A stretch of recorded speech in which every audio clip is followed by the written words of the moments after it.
that you want to bring up? I'm scanning down my RSS feeds here just to see if anything stands out. There's lots of news, there's lots of releases, things like PHP. I don't think any of them are pretty. To be honest with you, I've been off for over a week and I don't really find so much news. One of the things which made me kind of sad though is the FSF's I'm not sure what it's called. It's the head of president or representative, the person called Peter Brown, who's not exactly the founder, but he's the person operating this foundation, this charity. He basically steps down now, which I perceive, and people disagree with me, I perceive it as a kind of a negative sign, suggesting that they don't exactly achieve their way, which in turn kind of led me to a very long discussion today in IRC channels about my personal belief that we lose the battle for freedom, even if Linux is winning, which it is in Android and things. We move away from controlling the gadgets we use or controlling the computers we have, and even the so-called open source companies we once used to think we had, companies which were promoting the licenses, the pure license that's, shareable and code that's completely shareable among people. They move towards things like the cloud computing trend, and they do mixed source and open core and all of these things. And you don't have very many companies left which really stress the freedom in software. So Linux is winning, yeah, because lots of things run Linux now, and probably more and more things will run it. But we have visualizations, we have DRM, we have kill switches that can be enabled remotely, and just now we had Android. We discussed this in the previous show. Android had some application, I think, removed remotely by Google without consent from the user. And although it seems like a reasonable thing to do, it still kind of shows you that they have power to control your phone while you're away from them, and it's. I mean, that did concern me.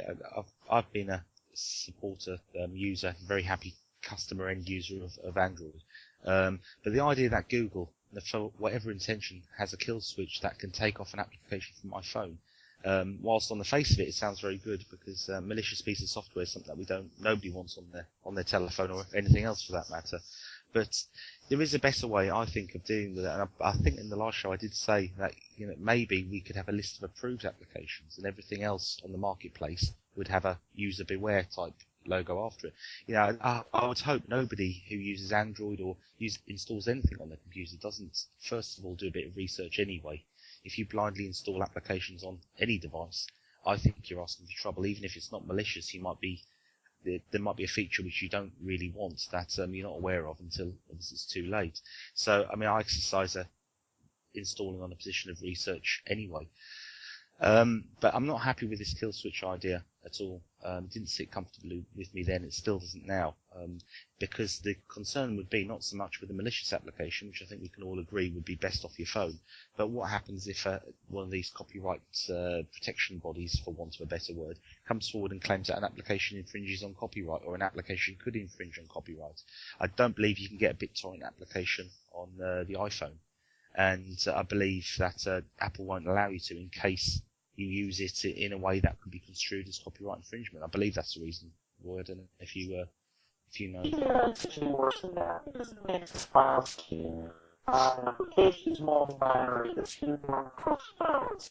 And as long as it gets to people's applications, especially one you mentioned previously a situation where one of the crews, you'll see maybe it's some codecs, which would be patent infringements or something like that. But one of the things you said, I think, was that they could remove a BitTorrent application that's developed for the phone, even if you don't get it from the shop or you install it from the web somewhere, and somebody develops a version of some torrent client for Android. They might decide, well, let's probably use it legitimately. But the worst situation, though, is them accessing your personal files, and I think they should be able to do that by now, unless they practice some, reasonable judgment and say, well, we shouldn't touch people's personal files, just binaries, just things that could be viruses. And if they can access people's personal files, the first thing they can do that is to delete people's music files and that can happen one day. It can become norm. And then of course you have misclassifications, and then you can delete your recording of you speaking to your daughter or something, all kinds of things, so all kinds of false positives. And also they can access your own documents and things, and that's going to cause trouble, not just because they have access to your files, but because that changes that changes. Basically, you have to assume at some stage it's not going to be just Google with these access to applications, and any person next to you might have some application that's kind of a hackery, fun application to delete your friend's application, so just to wipe person's phone, the person next to you. And another thing might enable people to just use the Wi-Fi without you actually transmitting any files to access somebody else's files and documents. So you enter a room somewhere, your phone is on, and somebody just goes there and uses Google's special API to access somebody else's documents or to copy them over. You've probably seen all kinds of films like that. There was one way back in the days with it's called The Network, I think, or with Sandra Oh, Bullock. look, yeah, I seem vaguely remember that, yeah. Years ago. I'm not sure it was wireless at the time, but these days you have these all kinds of films. There is a new Indian film as well where you kind of have all these progress bars and people trying to hack into people's phones as they enter a room and they have some signal. And it's actually quite true, and you can do all kinds of things like that today. If the companies if the companies leave a back door for themselves to do so with some special secret encryption key, and you know what happens with encryption keys, they always leak eventually. And once one person puts it in the blog, everybody writes an application to just access your friend's phones, and as long as nobody actually installs the firmware update or actually patches up the phone, it's just like anywhere you go, anybody can just pick up your file, you don't even know about it. They take your passwords, they take your bank details, and who knows what else, by just you passing through a hallway, and they're just picking up the signal, and that's it. So I mean, if anybody listening to this thinks that the allegation or the worry that Google might bow down to a copyright infringement allegation and start deleting users' applications on the basis of some unwarranted infringement allegation by, say, Federation Against Copyright Theft, for just pulling a name out the air for a minute, all you have to do is look at America and look at the websites that are being closed down without due process. Again, these websites were alleged to be involved in some way to copyright infringement, I believe, and they've been shut down without any court case, without any day in court.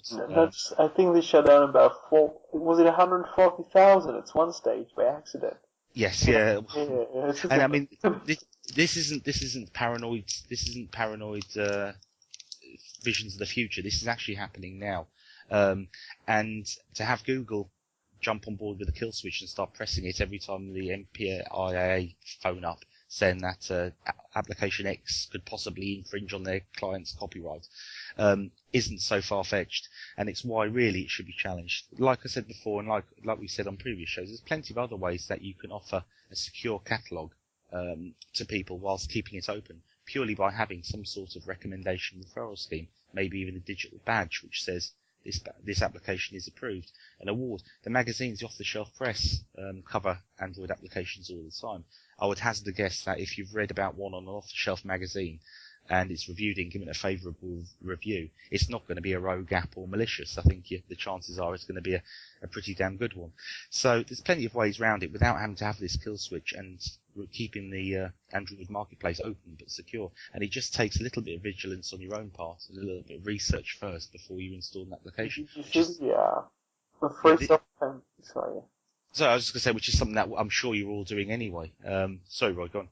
Yeah, I was just going to say the Free Software Foundation, which as far as I know doesn't receive much money or any money from Google, has just criticized Google for the deletion or something to do with the shop controlling the user's choice of an application and being able to delete things, and they openly criticized Android, having recently did try to defend Android and saying, well, this is good because more of Linux around and more free software inside phones is good news because it basically replaces proprietary platforms like, as it used to be, Symbian mostly.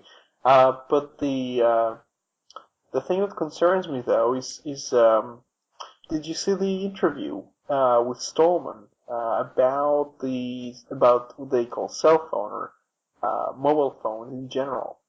No, not. I haven't seen Basically, them. he was contacted by what I call the